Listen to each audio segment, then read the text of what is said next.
Constituent assembly and making of the constitution. तो question करने से पहले हाइलाइट्स इसके पढ़ लेते हैं। Main provisions like first demand, जो फॉर्मल डिमांड थी कॉन्स्टिट्यूशन असेंबली की, वो स्वराज पार्टी ने की थी कॉन्फ्रेंस इन रांची 1934 में हेल्ड हुआ था। तो वहाँ पे स्वराज पार्टी ने, ये क्वेश्चन भी पूछे जाते हैं स्टेट पीसीएस में, यूपीएससी में भी आ चुका है। तो पहला जो फॉर्मल डिमांड था स्वराज पार्टी ने रांची में मई 1934 में की थी। और जो आइडिया था कॉन्स्टिट्यूंट असेंबली का was put forward the first time, वो एम.एन. रॉय इन ईयर 1934। पहला जो आइडिया था कॉन्स्टिट्यूंट असेंबली का, जो प्रॉपर आइडिया था, उन्होंने वो एम.एन. रॉय ने फॉरवर्ड किया था। The Indian National Congress officially demanded a Constituent Assembly to frame the Constitution of India for the first time in 1934. Indian national Congress ने पहली बार फॉर्मल डिमांड 1934 में की थी। And in 1938 Jawaharlal Nehru on behalf of INC declared that Constitution of Free India must be framed without outside interference by the Constituent Assembly elected on the basis of adult franchise। ये तो जवाहरलाल नेहरू ने 1938 में ये declare किया था। इंडियन नेशनल कांग्रेस की तरफ से ये डिमांड था कि जो इंडिया का कॉन्स्टिट्यूशन बनेगा वो इंडियन ही बनाएंगे, और जो उसमें मेंबर होंगे वो वोटिंग के थ्रू आएंगे।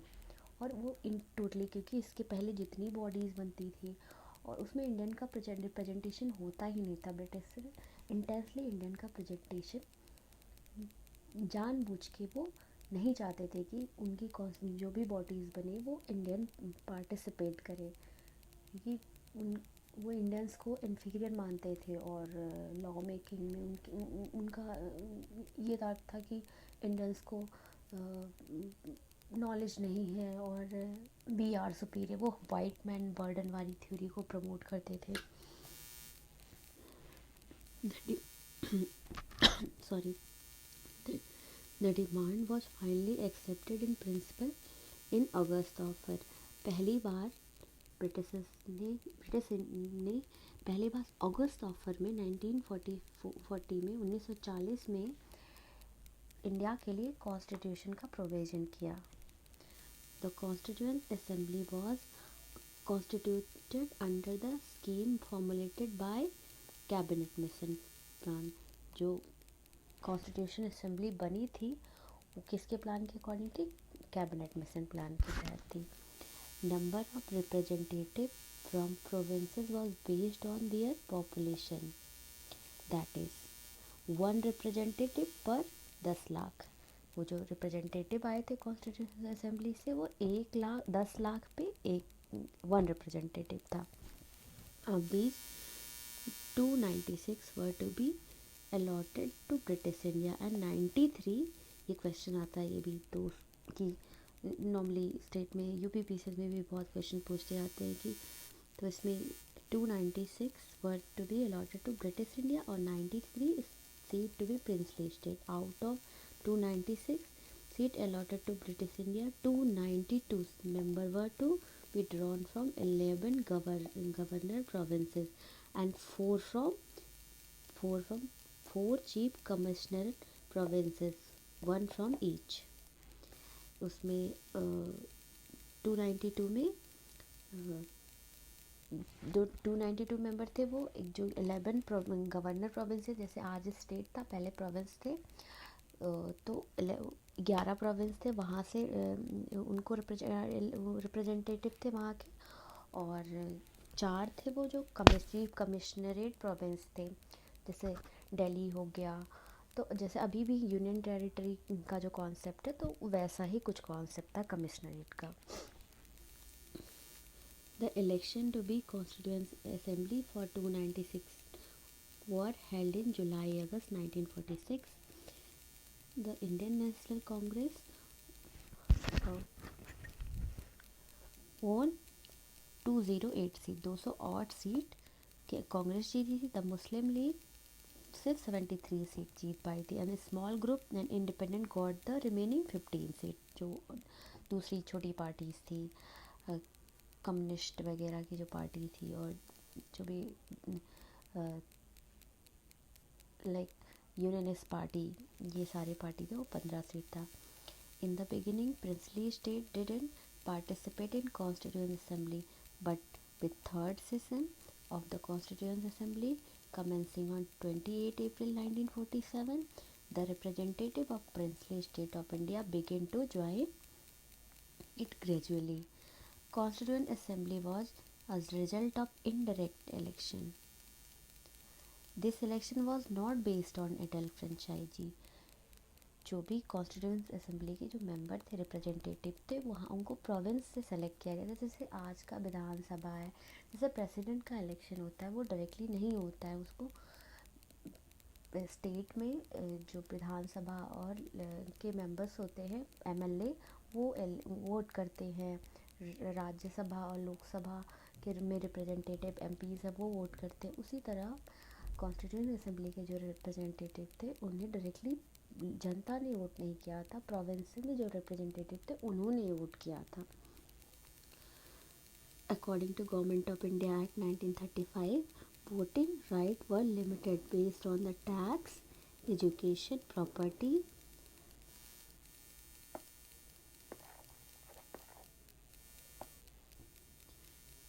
the viceroy invited the elected representative for the first meeting of Constituent Assembly on 9 December 1946. तो उसमें 207 member participated in the first meeting. The meeting was presided over by Dr. Sachidanand Sinha as a temporary president. Later, 11 दिसंबर 1946 को राजेंद्र प्रसाद को unanimously elected as President of Constituent Assembly. It took 2 साल 11 महीना 18 दिन.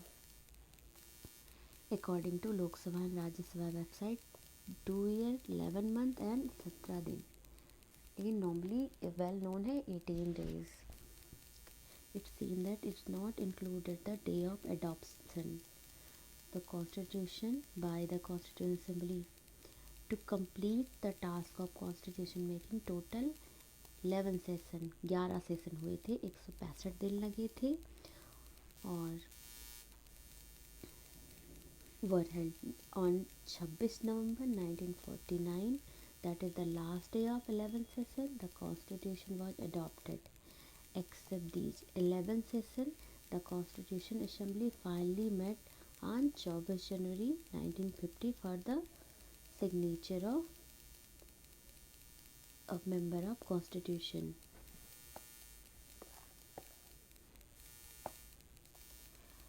Benegal Narsingh Rao B.N. Rao was appointed as Constitutional Advisor of the Assembly. On 26 November 1949, the people of India adopted, enacted and gave them to themselves the Constitution of India, क्योंकि वो हमारा constitution be the people of India में जो प्रम्बल में be the people of India होता है, तो हम अपने आप को एक कॉन्स्टिट्यूशन दिया है। ये इम्पोज्ड नहीं है, ये किसी बाहर से आके नहीं, हमारे लोगों ने, जो हमने हमारे रिप्रेजेंटेटिव थे, उनके थ्रू कॉन्स्टिट्यूशन असेंबली के मेंबर को इलेक्ट किया गया, और उन्होंने ही, हमारे रिप्रेजेंटेटिव ने ही कॉन्स्टिट्यूशन को बनाया। तो इसलिए प्रेम्बल में be the people of India, मतलब हम लोगों ने अपने आप को कॉन्स्टिट्यूशन दिया है। Some provision of the constitution came into force on 26 November 1949 itself, but it completely came into force on 26 January 1950. The number of women, ये बहुत ही important question है, यूपीएससी में भी पूछा गया था. The number of women in Constitution Assembly was 15. They were Vijayalakshmi पंडित, राजकुमारी अमृत कौर, सरोजनी नायडू, सुचिता कृपलानी, पूर्णिमा बैनर्जी, लीला रॉय, दुर्गाबाई, हंसा मेहता, कमला चौधरी, रेणुका रे, मालती Chaudhary, Dakshayani Velayuddin and Begum Ajaz Rasool, any Mascarene, sorry for pronunciation, Ammu Som, Som, Ammu Swami Nathan. The interim government of India was formed on 2 September 1946. However, it didn't include any member from Muslim League. Finally, 26 October 1946, 5 members of Muslim League were also included. पहले जब interim government form हुई थी 2 सितंबर 1946 में, वहाँ कोई मुस्लिम member नहीं था. बाद में 26 अक्टूबर को 5 मुस्लिम लीग के मेंबर्स को कैबिनेट में इंक्लूड किया गया. तो इसमें कैबिनेट में क्या था, जवाहरलाल नेहरू को vice president of the council external affair and commonwealth relation दिया गया था.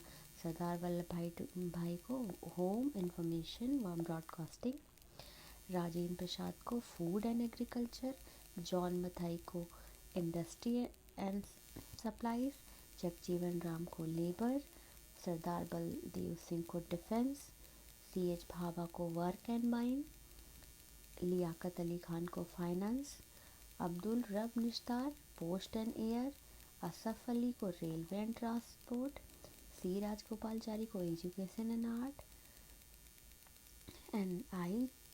चुंद्रीगर को कॉमर्स, एंड गजनफर अली खान को हेल्थ, एंड जोगेंद्र नाथ मंडल को लॉ दिया गया था. इम्पोर्टेंट कमेटी में union constitution committee Jawaharlal Nehru, committee on rules of procedure doctor Rajendra Prasad, steering committee Rajendra Prasad, drafting committee Bhimrao Ambedkar, advisory committee for fundamental right minority and tribe excluded region Sardar Vallabh Bhai Patel. Fundamental, इसमें 2 सब committees थी.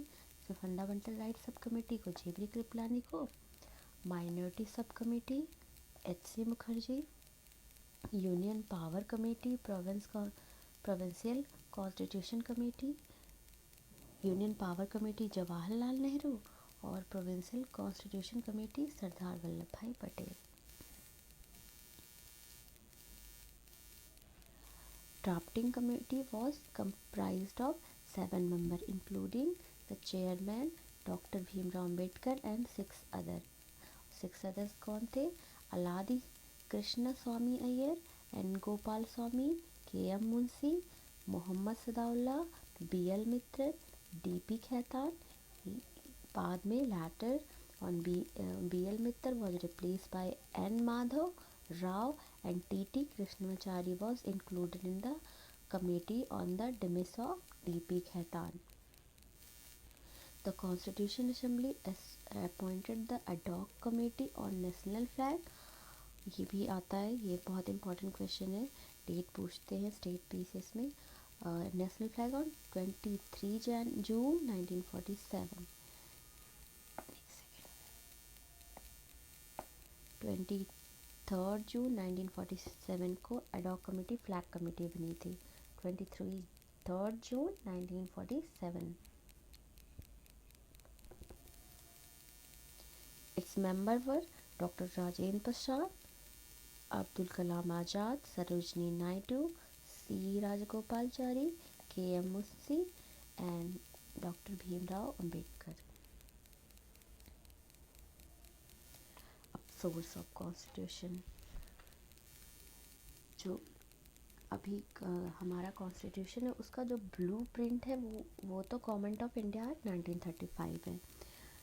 लेकिन rule of law, parliamentary form of government, cabinet system, single citizenship, bicameral legislature, law making procedure, parliamentary privilege and prerogative, writ and provision are provision borrowed from constitution of Britain.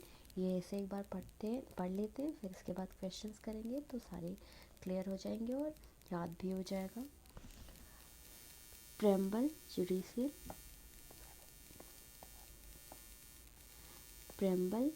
Judicial review, independence of judiciary, fundamental right, post of vice president, procedure of impeachment of president, removal of Supreme Court and High Court judges, provision taken from Constitution of USA. DPSP, Directive Principle of State Policy, method of election of president, nomination of member to the Council of State are provision inspired from the Constitution of Ireland. Federation with a strong center, advisory jurisdiction of Supreme Court, residuary power to be vested in the center and appointment of governor by the center are provision borrowed from Constitution of Canada. Joint sitting of both the House of Parliament, language of the preamble, freedom of trade, commerce and intercourse, and idea of concurrent list are borrowed from Constitution of Australia. Provision related to emergency except financial emergency imported from Constitution of Germany. Procedure established by law from Japan and procedure of constitutional amendment and election of member of Rajya Sabha are borrowed from South Africa. Fundamental duties and the idea of justice, social, economic and political in preamble are imported from USA.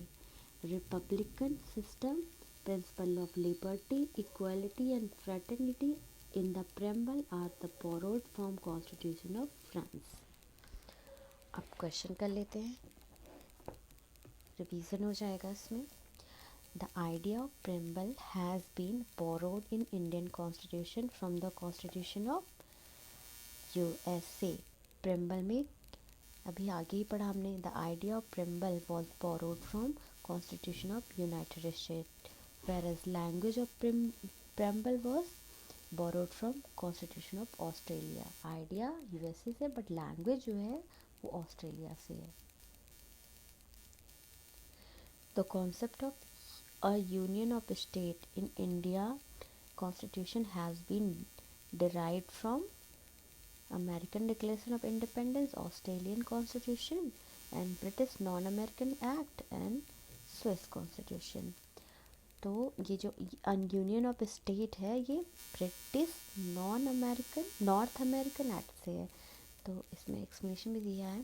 The concept of a union of state in the Indian Constitution has been borrowed from British North American Act 1867. According to Article 1 of the Indian Constitution, India, that is Bharat, shall be a union of state. According to Constitution Assembly debate, the drafting committee considered that following the language of the British North American Act 1867, it would not be appropriate to describe India as union, although its constitution may be a federal in structure. ये आ सकता है क्योंकि इस बार काफ़ी debate हुआ है union of state को की पॉइंट्स को लेके स्टेट में, और तो ये क्वेश्चंस आ सकते हैं, प्रोमिनेंट है, यूपीएससी में भी आ सकता है, इम्पोर्टेंट है. In Indian political system which one is supreme? तो supreme court, constitution, parliament and religion. तो हमारा कॉन्स्टिट्यूशन सुप्रीम है क्योंकि Constitution is supreme in Indian political system. The Constitution of India is the supreme law of India. It laid down the framework defining fundamental political principles, established the structure, procedure, power, duties, government institution, and set out fundamental right, directive principle and duties of the citizen. सारे provision तभी constitution काफ़ी लेंदी है क्योंकि सारे principal, सारी bodies, यहाँ parliamentary supremacy या फिर जुडिशियल सुप्रीमेसी नहीं है क्योंकि सारे प्रोविजंस, लॉज जो भी हैं वो सब रिटन है. तो और जो भी हमारी स्टेट के बॉडीज़ है, डिवीज़न ऑफ